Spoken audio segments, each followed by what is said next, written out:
the deadline for former President Biden's former White House physician and 4 other aides to respond to the House Oversight Committee's interview request. Chairman James Comer says there has been no contact with physician Dr. Kevin O'Connor, and no interviews are confirmed or scheduled as they investigate the truth behind the former president's mental and physical decline. We're going to get answers to all the questions that every American deserves answers to. The 4 staffers that we've asked to come in for transcribed interviews, they have all lawyered up. They are taking this very seriously, and this is going to be a battle to get to the truth. The committee is ready to issue subpoenas immediately if they don't commit to interviews by the end of the week. FBI Director Kash Patel sitting down for a wide-ranging interview with Bret Baier, discussing how the Bureau is trying to curb the flow of fentanyl into our country, as well as the recent surge in applicants to join the FBI. We're seeing huge numbers, and I think that's in large part to the administration's response on which way the FBI wants to go. The first 2 full months of applicants we've had since I've been in the seat, we're at 5,700 applicants a month. So that shows me there's an excitement for the American citizen to join the Bureau. Fentanyl is a synthesized manufactured drug. You don't clip it from a tree. And if you want to choke off the amount of fentanyl that's pouring into America, that's killing an American citizen almost every 7 minutes, you got to go to the source. Patel also addressing former FBI Director James Comey's controversial 8647 Instagram post. Do you know how many copycats we've had to investigate as a result of that beachside venture from the former director? Do you know how many agents I've had to take offline from chasing down child sex predators, fentanyl traffickers, terrorists? Because everywhere across this country, people are popping up on social media and think that a threat to the life of the President of the United States is a joke. Wow. The former director was interviewed by Secret Service investigators the day after making the now deleted post. Not a yes, sir, not a follower. Fit the box, fit the mold, have a seat for you. Take a number. I was lightning before the thunder. Thunder, thunder. Lightning and the thunder. What's up, guys? I love that cold. I love that cold.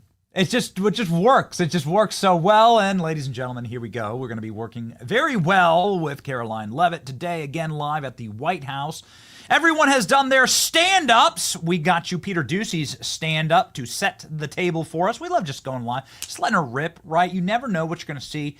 And it seems like every single time that we don't take like President Trump live from the Oval Office or the administration live, that something absolutely epic happens and we end up having to cover it anyway. So we might as well just be live, right? It's like the decision that we make.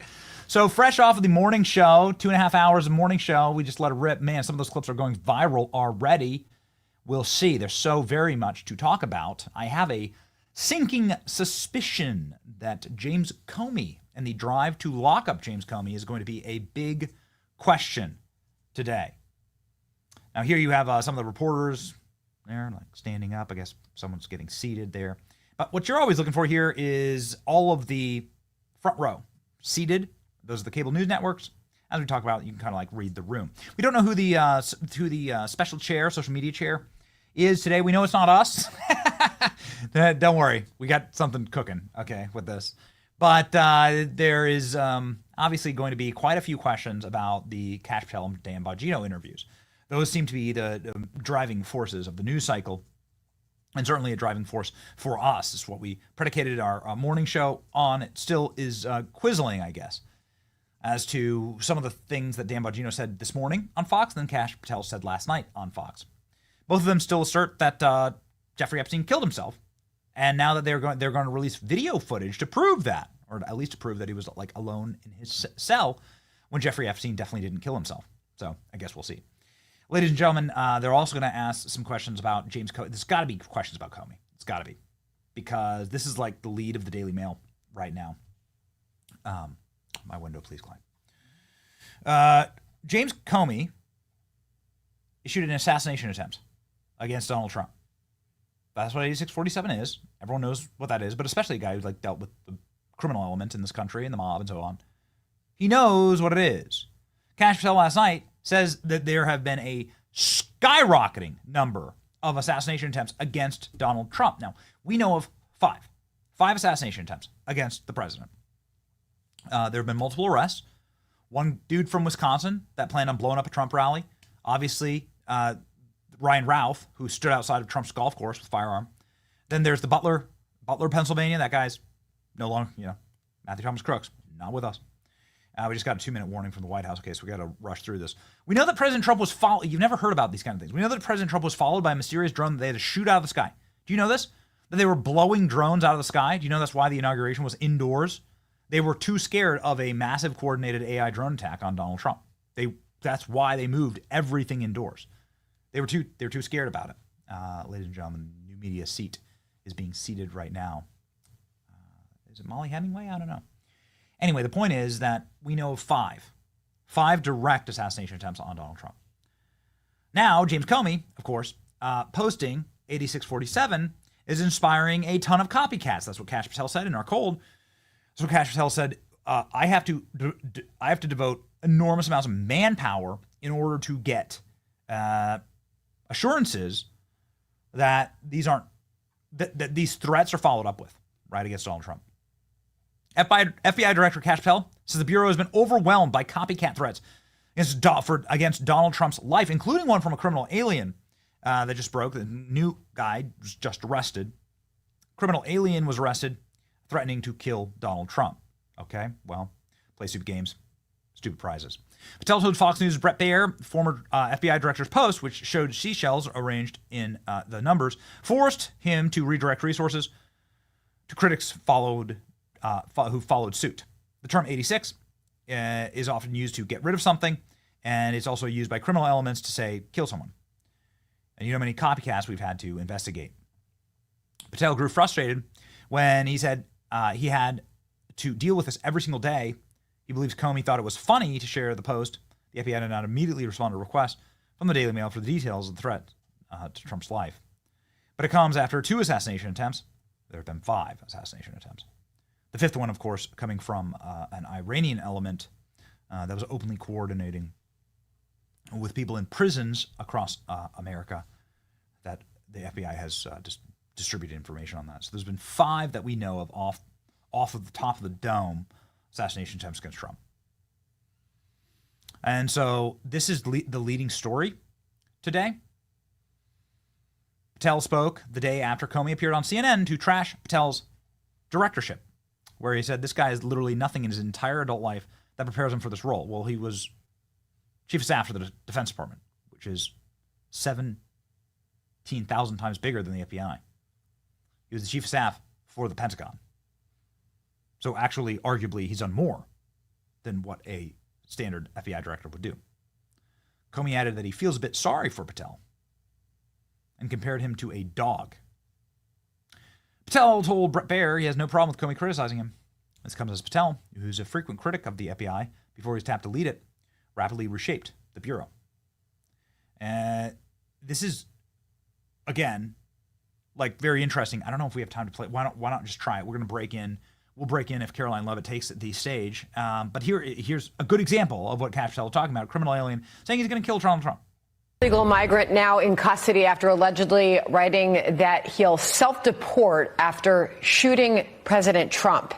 In a letter that he sent to an ICE agent, the 54-year-old Mexican national has illegally entered the U.S. at least 9 times and has a lengthy rap sheet. Homeland Security Secretary Kristi Noem reacting in a statement saying, quote, thanks to our ICE officers, this illegal alien who threatened to assassinate President Trump is behind bars. All politicians and members of the media should take notice of these repeated attempts on President Trump's life and tone down their rhetoric. I will continue to take all measures necessary to ensure the protection of President Trump. So, ladies and gentlemen, and now with your comments on screen, sorry about that, we have confirmation that at the very least the FBI is considering prosecutions here. The FBI doesn't prosecute, DOJ prosecutes. Obviously, the FBI is working in concert with the DOJ and can give them evidence that makes it impossible to not prosecute. I mean, you can really bring major heat on these issues. I got something very interesting to show me. Get me that Andy Ogles tweet from this morning. We went kind of hard on one of our guests this morning, Andy Ogles, and he's a member of Congress. And we were like, why the hell don't you have any of these assassination documents? And lo and behold, the member of, he's out tweeting today. Like, he tweets right afterwards. And here's Karoline Leavitt, ladies and gentlemen, live on the program. Anyway, the point is that room today. These questions have. Last night, the Trump administration faced another example of judicial overreach. Using his full and proper legal authority, President Trump imposed universal tariffs and reciprocal tariffs on Liberation Day to address the extraordinary threat to our national security and economy posed by large and persistent annual U.S. goods trade deficits. The United States has run a trade deficit of goods every year since 1975. In 2024, our trade deficit in goods exceeded $1 trillion. Everybody agrees this is unacceptable. President Trump is delivering on his promise to fix this problem, and he has taken a long overdue and much needed bold stance for American workers after decades of our manufacturing base being hollowed out. The president's rationale for imposing these powerful tariffs was legally sound and grounded in common sense. President Trump correctly believes that America cannot function safely long-term if we are unable to scale advanced domestic manufacturing capacity, have our own secure critical supply chains, and our defense industrial base is dependent on foreign adversaries. 3 judges of the U.S. Court of International Trade disagreed and brazenly abused their judicial power to usurp the authority of President Trump to stop him from carrying out the mandate that the American people gave him.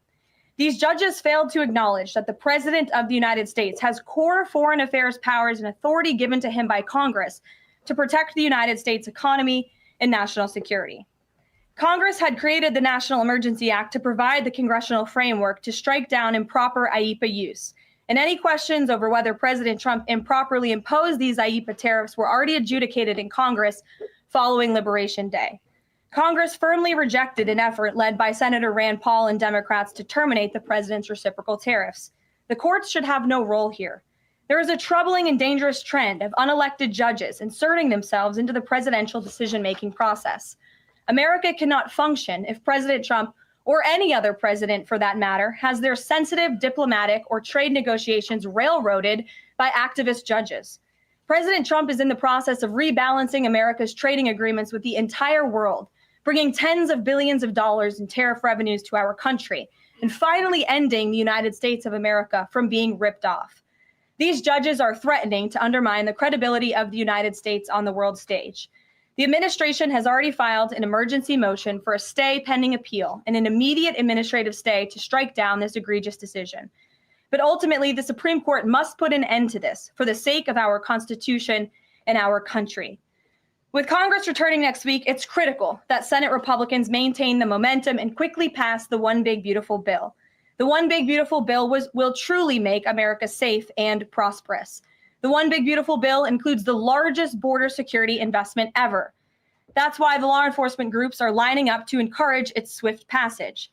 The National Fraternal Order of Union in the country just endorsed key provisions of the bill. The FOP president announced their strong support, saying the One Big Beautiful Bill Act is more than legislation. It is a promise kept to the public safety officers across the country and a bold step toward an economy that respects, rewards, and uplifts the people who keep it safe. And the National Border Patrol Council, which represents nearly 20,000 Border Patrol agents, hailed the legislation as well. The group's president said this legislation provides a once-in-a-generation investment in the border security of our great country and will make America safer. The One Big Beautiful Bill will guarantee we can permanently have the safest, strongest, and most secure immigration system in American history. I also want to take the opportunity to debunk some false claims that have been circulating in the press about this bill. The blatantly wrong claim that the One Big Beautiful Bill increases the deficit is based on the Congressional Budget Office and other scorekeepers who use shoddy assumptions and have historically been terrible at forecasting across Democrat and Republican administrations alike. For example, just before Congress enacted the original Trump tax cuts at the end of 2017, the same CBO projected that growth would average a mere 1.9% over the next 10 years. However, by 2019, actual growth had surged to 3.4% once the Trump tax cuts went into effect, exceeding the CBO forecast by nearly 2 full percentage points. The CBO's latest forecast makes the same anemic growth assumptions as they did in 2017, missing the impact of the One Big Beautiful Bill. The CBO assumes long-term GDP growth of an anemic 1.8%, and that is absurd. The American economy is going to boom like never before after the One Big Beautiful Bill is passed. The largest middle-class tax cut in history, massive deregulation, and the most aggressive domestic energy exploration ever will fuel small businesses, further boost private investment, increase workers' wages, and supercharge economic growth. The Council of Economic Advisors has factored in the effects of all these pro-growth policies and estimated in their own analysis that growth will average 3% in the long run after the One Big Beautiful Bill is passed, which is nearly double the ridiculous CBO projection. This higher growth would result in $4.1 trillion in additional revenue over the next 10 years. Between the common sense spending reforms contained in the One Big Beautiful Bill and the robust economic growth that will be generated as a result of it, there will be no increase to the deficit. The same analysis from the CEA shows just how this historic package will unleash prosperity and ignite a blue-collar boom across America. But if the radical Democrats get their way and the One Big Beautiful Bill does not pass, Americans will face a whopping $4 trillion tax hike. This is unacceptable to President Trump. President Trump will not allow Democrats to massively raise Americans' taxes. Senate Republicans must get this bill passed. Failure is not an option. The American people are counting on Republicans to deliver. In other news, despite all the doom casting from the media, Americans are growing more and more optimistic about the economy under this president. Consumer confidence surged in May with the biggest monthly jump in 4 years, smashing expectations. According to the release from the Consumer Confidence Index, the increase in confidence was broad-based across all age groups, income groups, and political affiliations. Our country is clearly heading in the right direction under President Trump's bold leadership. For the first time in history of Rasmussen polling, a majority of Americans believe the country is on the right track. It's unsurprising because the president is fulfilling the promises he made to the American people. Here in our new media seat today, we have the editor-in-chief of The Federalist, Molly Hemingway. The Federalist is led by Molly and Sean Davis and provides fearless journalism and coverage of politics and culture to millions of readers all over the world. Thank you for being here, Molly, and why don't you please kick us off? Thank you, Caroline. Thank you. In the first Trump administration, there was an effort to stymie the agenda of Trump through the Russia collusion hoax perpetuated by many people in the media, including some people seated here,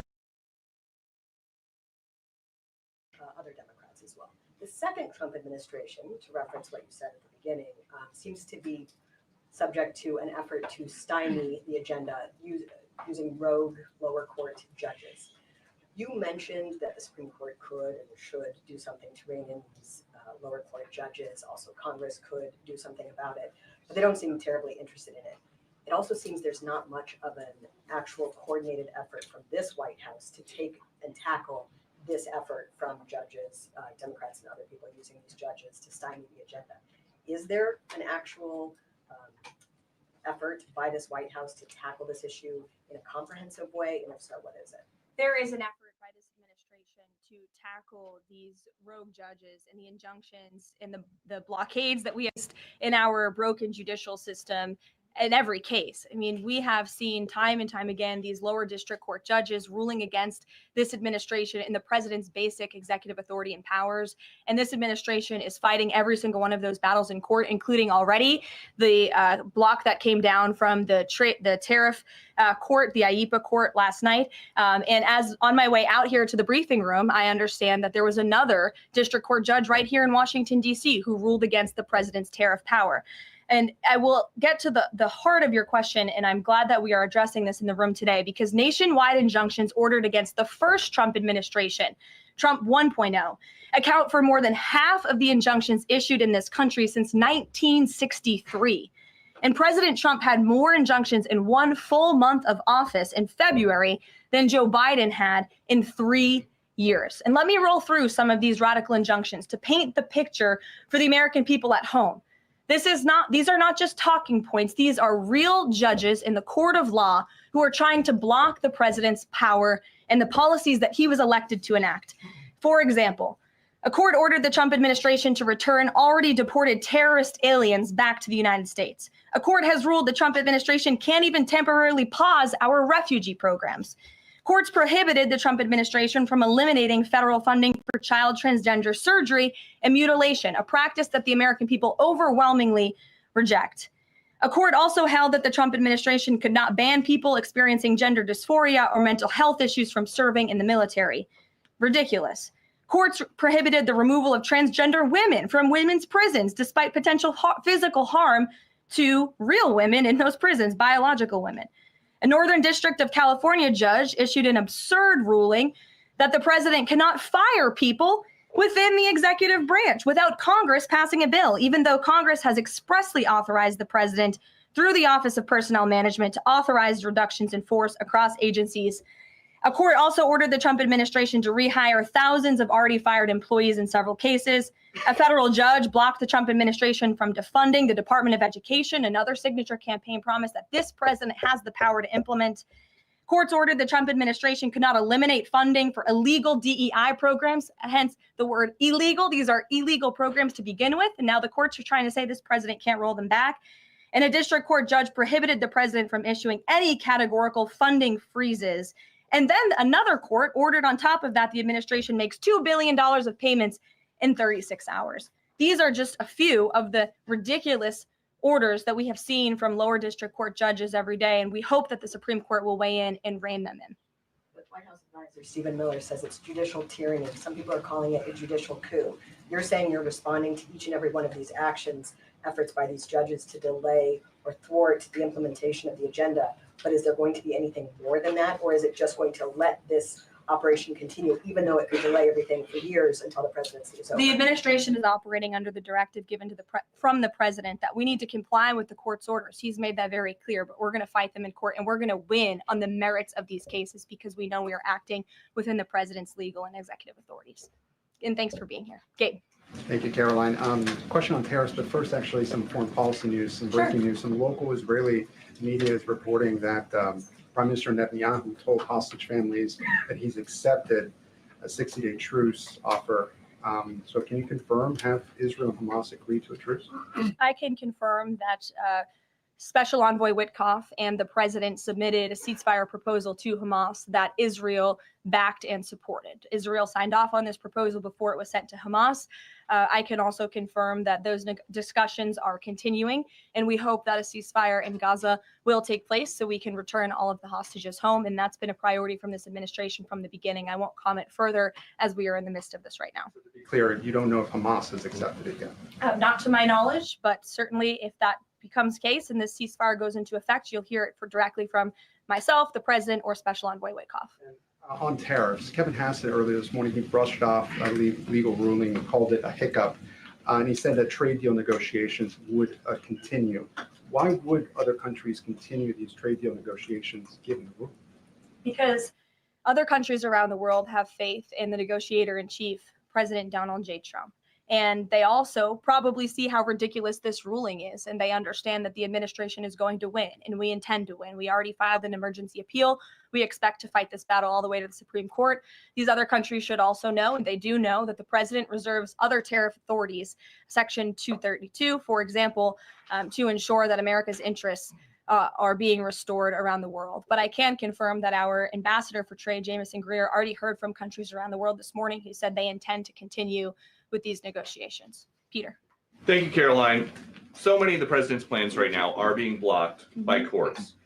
If the courts are going to be the ones who are shaping policy, does the president wish he would have just become a judge instead? I think the president would take this job over being a judge, and certainly the president is acting within his authority. He wishes judges would do the same. But so the courts are basically telling you guys they think that the White House's policies, the president's policies, are in some way against the law.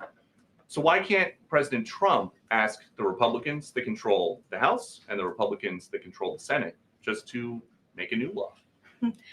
Well, these laws have already been granted to the president by the Constitution and by laws that have been previously passed. I'll give you another example. For instance, we've been blocked in court for the revocation of visas from individuals who have the privilege of studying in the United States of America.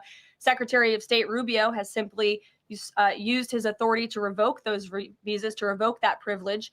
And we've seen the courts try to block that. So if these judges want to be the Secretary of State or they want to be the president, they can run for office themselves. It should be the other way around. But all of the actions the president has taken rely on legal authorities that have already been granted to him by our nation's existing laws. And on a different topic, there are some folks in President Biden's inner circle who are now in talks with Republicans in Congress to give interviews about how they may have handled President Biden's decline.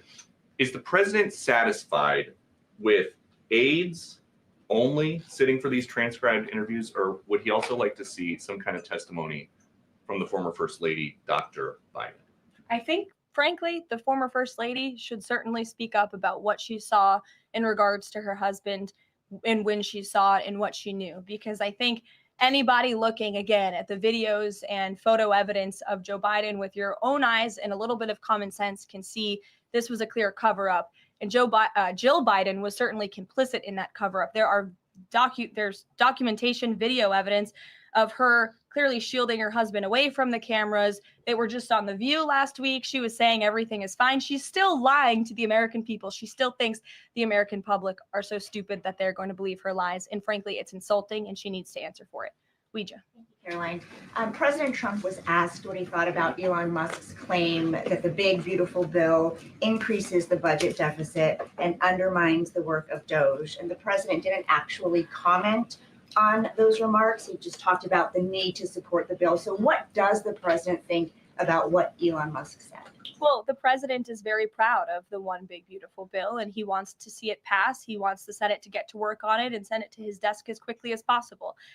Of course, as you know, Elon Musk announced last night his departure as an official special government employee from the Trump administration. We thank him for his service. We thank him for getting DOJ off of the ground, and the efforts to cut waste, fraud, and abuse will continue. So he doesn't have any comment about Musk saying it adds to the deficit and it undermines all his work? The president commented on this. I commented on it. I told you that this bill saves $1.6 trillion, according to the Council of Economic Advisors, and the analyses that the president believes in. So he gave a comment. I give a comment. Just because you don't like that comment doesn't mean it's not a comment. Rachel. Thanks, Caroline. Back on trade. I know you said the White House is going to fight this ruling in court.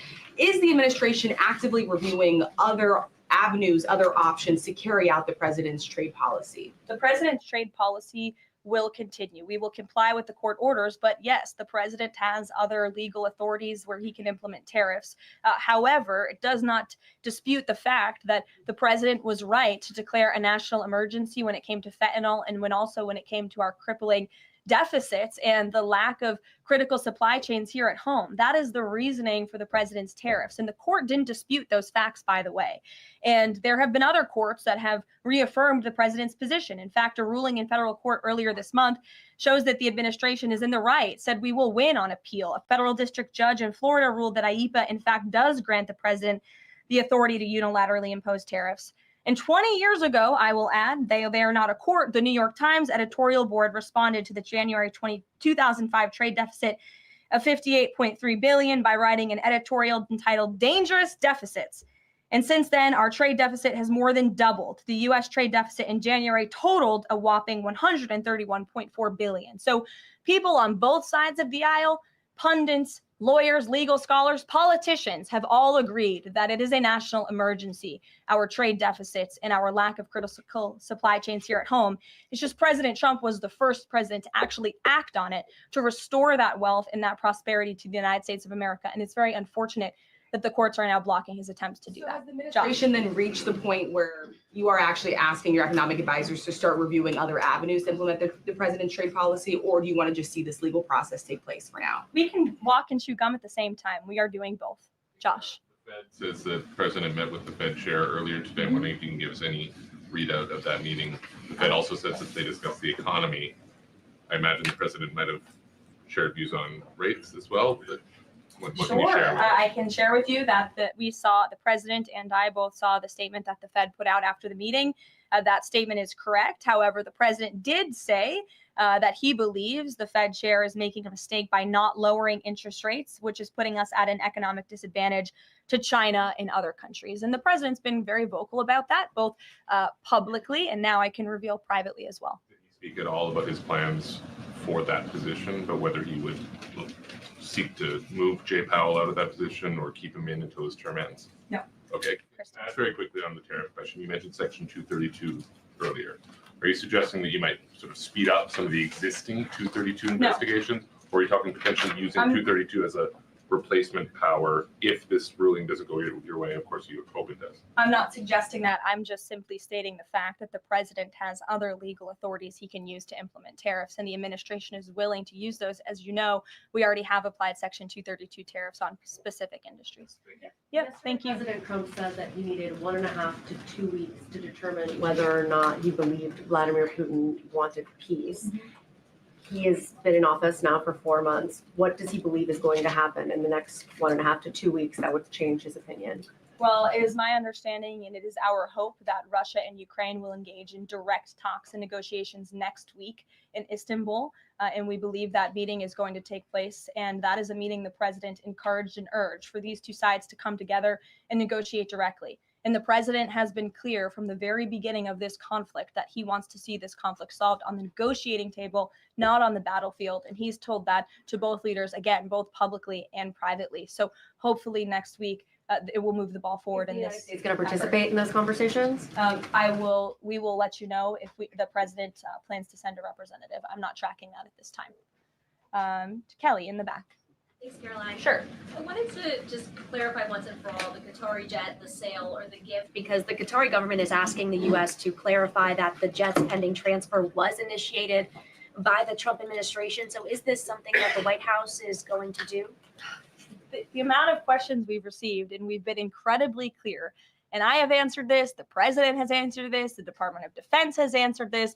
This is a government-to-government gift transfer from the Qataris to the Department of Defense, to the United States Air Force. It is now in their hands. And for further details on where that stands, I would defer you to the Department of Defense and the United States Air Force. I have nothing more for you on that.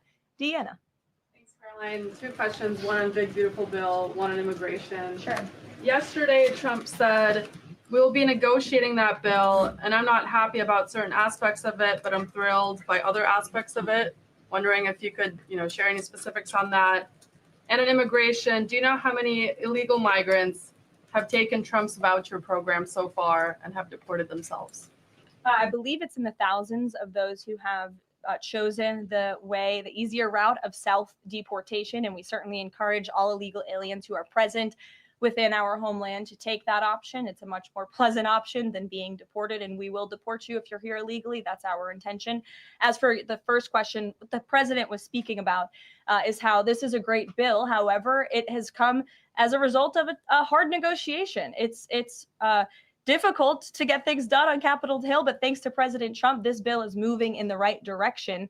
And thanks to House Republicans and the leadership over there as well, who did a great job mediating both sides of the caucus to move this bill to the Senate. And now the president, again, has told his friends on the Senate side and is already engaged in those conversations to get that bill back to his desk as soon as possible. Sure. Has this administration been briefed about the incident that happened in Gaza on Tuesday during the rollout of the Gaza Humanitarian Foundation distribution of aid to Palestinians there? And should there be a ceasefire, will this administration continue to rely on this foundation for the distribution of aid to civilians?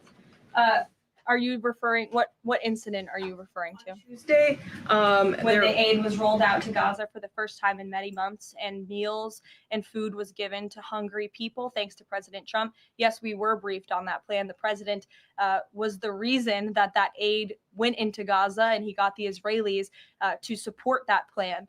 And I would add that the previous administration rejected such a plan to ensure that these starving and devastated people in the Gaza Strip were given humanitarian aid and assistance. And it was the previous administration that tried to build this pier, if you all remember it. It was brought to my attention this morning, and I thought that's a good point. Why don't I bring that up? Because there's been so much criticism. In fact, it was on the front page of a newspaper this morning about the criticism for this president having a humanitarian heart and giving people badly needed food and supplies. Nobody wanted to talk about how the previous administration failed in that endeavor. They built this pier that cost $230 million. It lasted about 20 days, and more than 60 U.S. service members were injured, as a part of this floating aid pier that did nothing for the people of Gaza. The president is opening up his humanitarian heart to get aid into the region while his team simultaneously negotiates a ceasefire and the return of all hostages. We are moving the ball forward in a positive direction for all people. The president wants to see peace for all people. Jasmine. Thanks so much, Karoline. A notice investigation found that the Hallmark Maha Commission report that was released last week cites studies that appear to not exist. We know that because in part, we reached out to some of the listed authors who said that they didn't write the studies cited. So I want to ask, does the White House have confidence that the information coming from HHS can be trusted? Yes, we have complete confidence in Secretary Kennedy and his team at HHS. I understand there were some formatting issues with the Maha report that are being addressed, and the report will be updated, but it does not negate the substance of the report, which, as you know, is one of the most transformative health reports that has ever been released by the federal government and is backed on good science that has never been recognized by the federal government. Follow-up, can you talk about what tools or research goes into production of these kinds of reports? For instance, is it AI that's used to put together these reports now? I can't speak to that. I would defer you to the Department of Health and Human Services. What I know is just what I told you. Lindsay. Many small businesses that we've talked to since the tariffs have been in place have said what would really help them is a long-term plan so that they can catch up. In light of what's happened now, this trade war with the courts, how will that impact this 90-day window? Will you guys be adjusting that? And how can you help relieve some of these small businesses? Well, I would say nobody understands the needs of business owners, and nobody has the backs of our small business community more than President Donald J. Trump. He believes, I've heard him talk about this with small business owners himself, that small businesses are truly the backbone of our American economy. And that's why the president is supporting the One Big Beautiful Bill. So for those you spoke to who are asking for a long-term plan, big tax cuts are coming their way. No tax on tips, no tax on overtime for their workers, more money in their pockets. Their bottom lines will be larger. They can pay their people more. Wages are going to go up. Inflation will continue to come down. We've already seen energy prices plummeting as a result of this president's economic and energy agenda that he has been implementing across the federal government, reducing burdensome regulation. All of that is good news for small business owners across the country. That's why they strongly support the president. And that's the Trump economic plan that is underway. And again, you're emphasizing, I believe, the need to pass the One Big Beautiful Bill, and the president wants to see that happen. Sure. Will you still work within that 90-day window for these trade negotiations? Does that still stand? Again, as far as we're concerned, our trade agenda is moving forward, and we've already heard from countries around the world today who will continue to negotiate in good faith with the United States so we can cut good trade deals on behalf of the American people, and we fully expect to win this case in court. Sure. On Golden Dome, the president put out this number of $61 billion. How did he arrive at that? Is that the number it will cost to protect Canada, and is it negotiable, or where did it come from? I can certainly ask the president, and I can check in with our research team, and we'll get you the facts on that number. But the Golden Dome is certainly a significant investment in our nation's national security and homeland security to protect Americans, all of you in this room, from future threats. Have the Canadians been talking in good faith about paying to be in it? I know they expressed some interest. Well, the president has certainly expressed to the Canadians how we are essentially subsidizing their national defense. He brought it up in his meeting with their new leader here. And as you know, we'll be traveling to Canada next month for the G7. So I expect that topic of discussion to come up on that trip as well. Sure. Hi, thanks, Caroline. There was a May Day USA rally in Seattle that happened over the weekend that developed into some protests and riots. The Seattle Mayor Harrell said that it was a far-right rally held here to provoke a reaction by promoting beliefs that are inherently opposed to our city's values, which he defined as LGBT values. I know the FBI is looking into this, but has the president reached out to the mayor at all, asked him to apologize for this? And is this something that the administration would consider an example of anti-Christian bias? I'm not aware of that case. I know the FBI is looking into it, but I'm not aware of any phone calls the president may or may not have made to the mayor of that city. And then on Doge, we know that Elon Musk is leaving. Do you have an updated leadership structure for who is leading the group? Is Russ Vought involved? And what is its new mission now, if any? Well, the entire cabinet is involved, and I spoke to the president about it this morning. And the entire cabinet understands the need to cut government waste, fraud, and abuse. And each cabinet secretary at their respective agencies is committed to that. That's why they were working hand in hand with Elon Musk, and they'll continue to work with the respective DOGE employees who have onboarded as political appointees at all of these agencies. So surely the mission of DOGE will continue, and many DOGE employees are now political appointees and employees of our government. And to the best of my knowledge, all of them intend to stay and continue this important work. Is there a DOGE leader taking the place of Mr. Musk? Well, again, the DOGE leaders are each and every member of the president's cabinet and the president himself, who is wholeheartedly committed to cutting waste, fraud, and abuse from our government. Michael. Thank you, Karoline. There's conflicting reports out of the Middle East right now. Saudi television network Al Arabia is saying that Israel and Hamas have agreed to a 60-day ceasefire. Sources with Hamas are saying that has not been agreed to. If and when that does happen, will we expect to hear something from President Trump announcing that? As I said earlier, yes, indeed. If there is an announcement to be made, it will come from the White House, the president, myself, or Special Envoy Witkoff. Karoline, one big beautiful bill. The president says he's not happy with all aspects of it. What changes would he like to see be made? And can this bill be both big and beautiful? It is a one big, beautiful bill, as the name rings true. And the president, as I said, is currently working with his friends in the Senate who have some recommendations for the bill. Those negotiations and discussions are continuing, but the president's ultimate priority is to get this bill back to his desk for signature. And the president's priorities in this bill are non-negotiable in terms of the tax priorities he wants to see and the large tax cuts in the border investments that are currently in this bill. He is not going to allow them to go away for the American people. Sure, go ahead. Yes, I wanted to ask you about, has the president spoken to any of these foreign leaders about these agreements that have been reached, specifically the case of the United Kingdom that already has an agreement in place after this decision of the court in New York? Has the president talked to foreign leaders about what? About the court decision in New York. Which court decision in New York? The trade court. Oh, the trade court decision. He did speak to the leader of Japan this morning. And he said that was a very good call and a good discussion. And as I said, the president's cabinet, Secretary Lutnick, Secretary Bessent, and Ambassador Jameson Greer have all been in touch with their counterparts in countries around the world to let them know the United States will still be at the negotiating table. And we still expect countries around the world to treat us fairly. Again, I will just close by saying that how ridiculous it is that we've been ripped off. Our middle class has been hollowed out. Our manufacturing base has left and gone overseas. Jobs have been offshored. And now no court did anything about that. No court did anything about hundreds of thousands of people being put out of work, about thousands of factories being closed down, about our deficits going to dangerous levels, as the New York Times has said. But now a court is trying to stop a president from trying to correct those wrongs of the past. And this administration will continue to do that. It's a promise the president made to the American people, and it's a promise they elected him on. We will win this battle in court, and the president will implement his America First trade policies. Thank you, everyone.